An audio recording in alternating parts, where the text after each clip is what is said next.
여기 거의 보이지가 않아요. 이분은 아예 입천장에서 이걸 떼다가 여기다가 붙여서 단단해져 있는 상태가 되었고, 임플란트를 이렇게 마무리해도 여기에 부착신이 아주 풍부하게.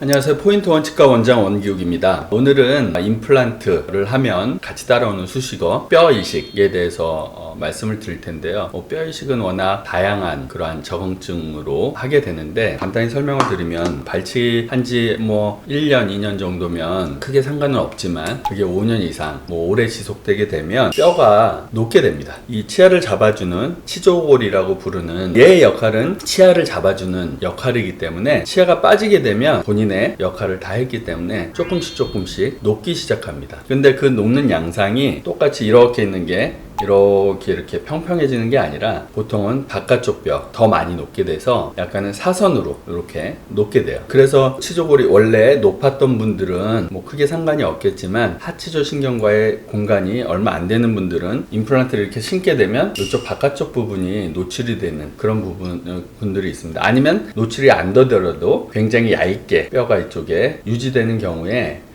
임플란트 신고 머리까지 보철까지 다 한 후에 세월이 지나면서 이쪽 부분이 뼈가 녹으면서 잇몸으로 여기 픽스처가 검게 비쳐 보인다든가 그러한 합병증을 유발하게 되고, 심한 경우에는 이쪽으로 시은열계라 그래서 이렇게 잇몸이 쭉 내려가는 그러한 경우도 올 수가 있습니다. 그래서 그런 것들을 미연에 진단을 정확히 하고 계획을 잘 세워서 뼈 이식이 또 있을 수 있습니다. 그리고 또 거기에 덧붙여서 잇몸적인 처치에 대해서도 여러분들에게 할 얘기가 있는데, 치아 주변에는 치조골이 잡고 있지만 그 치조골을 덮고 있는 잇몸은 부착치은이라고 결체 조직, 굉장히 단단한, 우리 살은 이렇게 밀리잖아요. 잇몸은 밀리지가 않아요. 만약에 여기가 굉장히 연한 잇몸으로 되어 있다면 아파서 못 먹겠죠. 아니면 상처가 쉽게 난다던가. 근데 이런 입천장이라든가 이 치아 주변에는 단단한 잇몸이기 때문에 뜨거운 거도 잘 먹을 수 있고, 물론 입천장이 까지고 이러는 경우도 있지만 어찌됐건 단단하고 거칠고 모든 음식을 잘 먹을 수 있도록 그렇게 고안이 되어 있습니다. 근데 이가 빠지고 오래되면 뼈도 녹지만 그 단단한 부착치은도 굉장히 좁아지는 그러한 연속되는 과정을 겪게 되죠. 임플란트 주변으로 아주 단단한 잇몸이 있어서 막 밀어도 밀리지 않고, 그래야 뼈도 잘 유지되고 임플란트 주위염도 방지될 수 있는데, 간혹 가다 보면 그런 것들을 놓치고 그냥 임플란트를 심어서 그렇게 되면 밥을 먹게 되면 여기서 딱 짓이기고, 그 짓이긴 게 어디로 가겠어요? 주변으로 이렇게 내려가겠죠? 내려가면 많이씩 이제 음식을 먹게 되면 음식물이 잇몸을 이렇게 누르게 되죠. 단단한 잇몸이면 딱 붙어있지만 견고하게 여기가 점막이라고 부르는데요. 이렇게 안쪽에 보면 이 피부보다도 더 아주 얇고 더 낭창낭창한 조직들이 안에 있어서 얘네들이 이렇게 벌어지게 되는 거죠. 그러면 저희 치태도 더 잘 낄 수 있는 그러한 기회를 제공하고, 임플란트 주위염에 더 취약한 그런 구조로 됩니다. 그래서 반드시 임플란트 주변에는 단단한 그런 부착치은이라는 잇몸이 유지되도록 적절한 잇몸 소수술, 잇몸 처치가 반드시 필요하죠. 그거는 굉장히 철칙입니다. 간혹 임플란트를 탈이 나서 오시는 분들을 보면 그런 부분이 약간 미스되고, 그런 부착치은을 신경 쓰지 않아서 탈이 나는 경우도 간혹 가다가 보게 됩니다. 항상 탈이 나는 건 아니지만 양치를 잘 하시고 관리를 하시면 부착치은이 없더라도 잘 유지되는 경우도 있지만 더 취약한 구조가 된다, 이렇게 기억하시면 되겠습니다. 네, 환자의 증례를 보고 설명드리겠습니다.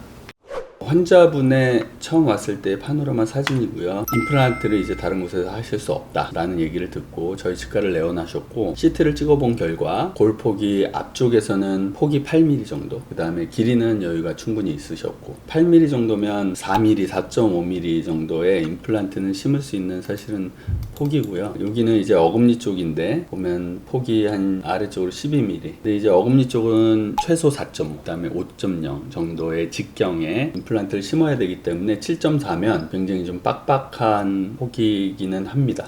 그래서 이분은 4.5로 최종 임플란트를 심은 걸로 제가 기억을 하는데, 여러분들께 말씀드릴 내용은 이를 뽑으면 어느 쪽이 뼈가 흡수된다 그랬죠? 오래되면, 5년 이상 되면 바깥쪽이 뼈가 높습니다. 이 CT는 여기 턱을 이렇게 잘라서 본 그런 사진입니다. 그래서 여기 보시면 원래 뼈가 이렇게 있었을 거예요.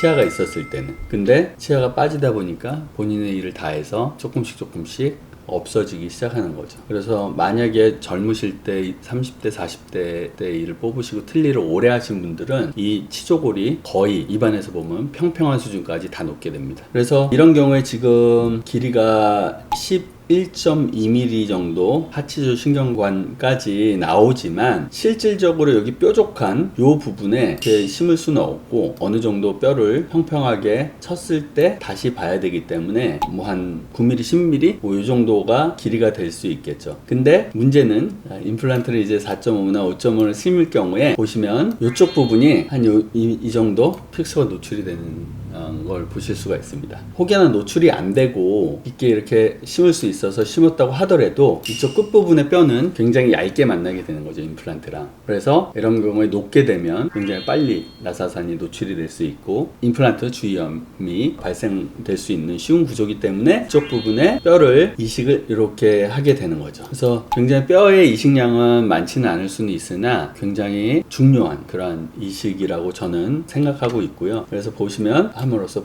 벌써 두께가 달라지잖아요. 그래서 임플란트 뼈가 녹지 않도록 바깥쪽의 뼈를 풍요하게 하는 그런 뼈 이식을 하게 됩니다.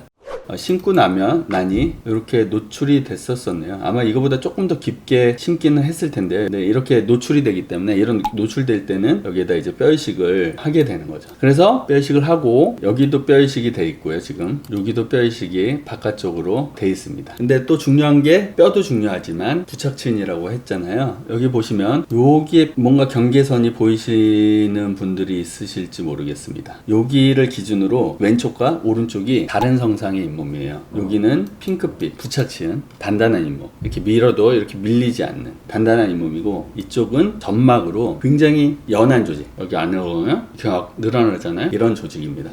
그래서 만약에 임플란트가 여기 이렇게 그냥 심어져서 나중에 이 상태로 위에 상부 구조물이 이렇게 올라오고 점막으로밖에 올 수가 없겠죠, 이 바깥쪽은. 그래서 적절한 조치, 여러 가지 방법이 있습니다. 여러 가지 술식이 있고 그거는 술자의 취향에 따라서 다양하게 할 수 있고요. 이렇게 아주 없는 경우는 저 같은 경우는 여기 살 반을 잘라서 이렇게 있던 애를 이렇게 벌려놓으면 여기가 부착치인으로 이렇게 차는 신비로운 광경이 벌어지게 되고요. 근데 그것도 어느 정도 양이 있어야지 가능한 거고 너무 없을 때는 점막 있는 부분을 살짝 걷어내고 입천장에서 단단한 잇몸을 떼다가 이식하는 잇몸 이식술을 계획을 하게 됩니다. 다른 환자분인데요. 여기는 좀 색깔이 빨갛죠? 여기는 하얗고 여기 점막이라는 부분인데 거의 없어요. 그래서 구멍을 이제 뚫게 되면 아까처럼 점막 위에 임플란트 마진이 놓이게 되는 그런 경우가 되겠죠. 그래서 입천장에다가 이식을 한 후에 한 1, 2주 정도 지났을 때 사진 같은데요.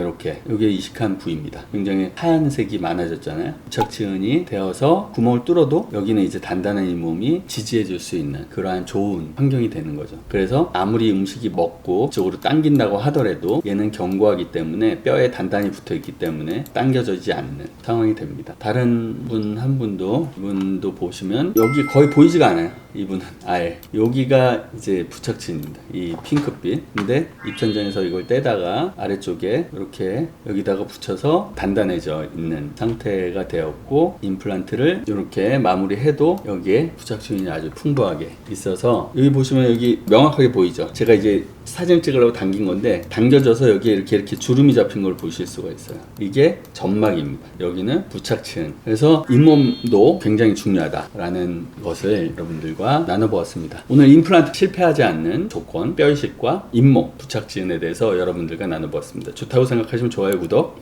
알람 설정 부탁드리겠습니다. 감사합니다.